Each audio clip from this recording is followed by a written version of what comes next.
All right. Hi, everyone. My name is Livio. I was born and raised in Venezuela. This is just one of those stories from when I was little.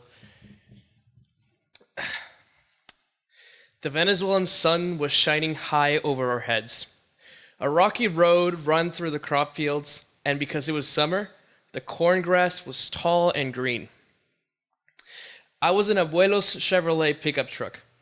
It was so old and worn out that the only way to turn on the air conditioner was with a screwdriver, and the seatbelt on the passenger side had ripped off many years ago.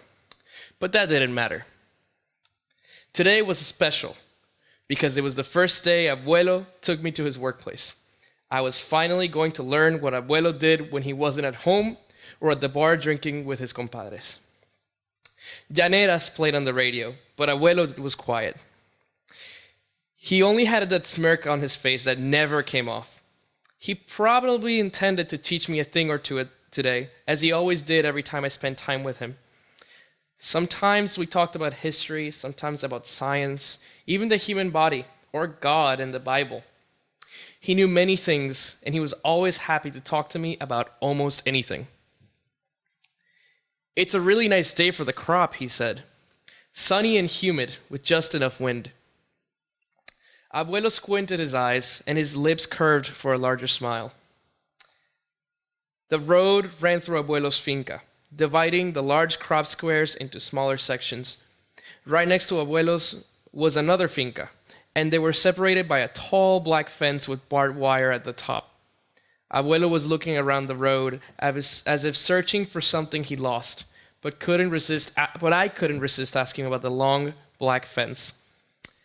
"Abuelo, why is the fence so tall? It's much larger than the one on our side."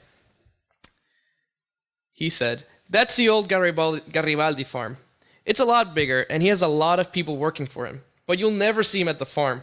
He's usually in the city shopping or doing some other useless crap." He said so before stepping on the brakes and backing up the truck. He watched his side of the road for a moment. I had no idea what he was doing. I was too busy wondering about Garibaldi. So is Garibaldi a farmer? Because if he owns a farm, he has to be a farmer, right? Abuelo enjoyed messing with me a lot and with the rest of the family. Maybe it was because we asked a lot of questions. Sometimes he pretended to be a Chavista just to bother my mom because she hated Hugo Chavez. Abuelo sometimes pretended to be deaf when Abuela would talk to him, and then she'd smack him on the bald spot of his head with a wooden spoon, which I always found really funny. I think that's what he was doing right now, because he was quiet when I asked a question.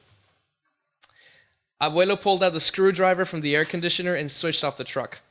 He opened the door, and the hot, wet air of the finca mixed in with the cold air of the car. I watched through the window as he jumped in the back of the truck and moved around boxes and bags until he found a sack and got off the truck. While trying to open my door, I realized it had no handle on the inside. It was either open from the outside or with a huge wrench that I didn't know how to use. So there I waited, counting corn cobs until Abuelo came to get me. It was still fresh inside from the air conditioning, but as soon as Abuelo came around and opened the door, the heat of the Venezuelan llanos shocked my white cheeks. Abuelo was shirtless, wearing large rubber boots that reached his knees over his worn blue jeans. His shirt was over his head, under the baseball cap, covering his neck to protect it from the sun. He slid his hands under my armpits and placed me on the ground. He was twice my height, and his skin darkened by many years of working in the finca. I followed him to the edge of the road, and we stood along a gray, muddy water canal that separated the road from the crop. But there was something strange in the canal. On one side there was a lot of water, and where I was standing, the water was very low.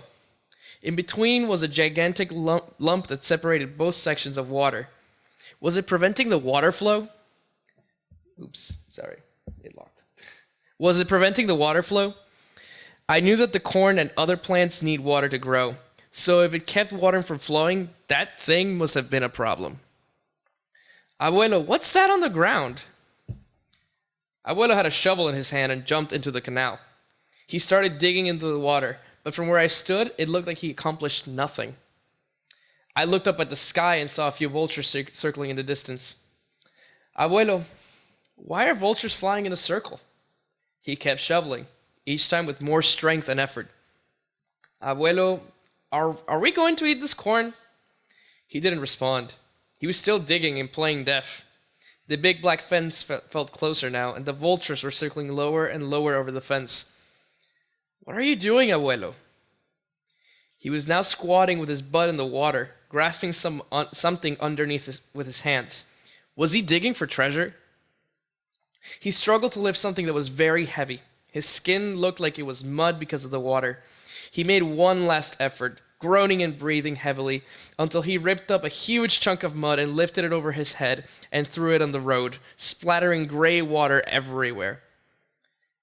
See, that's what happens when the roots get tangled, Abuelo told me. He put the shovel in the truck and leaned back against it, staring at the mud. He was catching his breath. After all, he was in his early 50s, just starting to bald, but he had the strength of an ox still. And it was unbearably hot outside, too. The finca was his job, though, and he loved it more than anything. Maybe I'm just as strong as he is, I thought.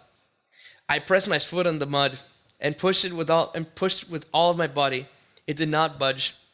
I pushed again, leaning forward as far as my body would let me, but I slipped face first into the gigantic lump. Abuelo laughed. He took off his boots and gave me an extra shirt to wipe the mud off my face. You see all this corn? That'll be ready to eat in the next month. They still have a little more to grow before they're ready, and when they are, we'll have all the corn we could possibly eat. We drove toward Garibaldi's fence to head to the exit. The sun was a little lower now, but it was burning harder than Abuela's hot oven. I noticed that Garibaldi's crops, though they were the same kind of corn according to Abuelo, were not sad yellow. Some of them were rotten black, and even entire patches had fallen from stormy winds.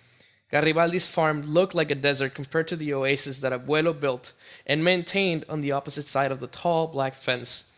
The vultures watched us turn the corner, where a large dog corpse with a red slit along its body waited to be eaten. You see all that knocked down dry corn? That's because Mr. Garibaldi is not a farmer. He's a businessman. We went home and ate Abuela's delicious arepas. Mom made fun of me for falling into a lump of mud, but happily and for once, I wasn't in trouble for getting my clothes dirty.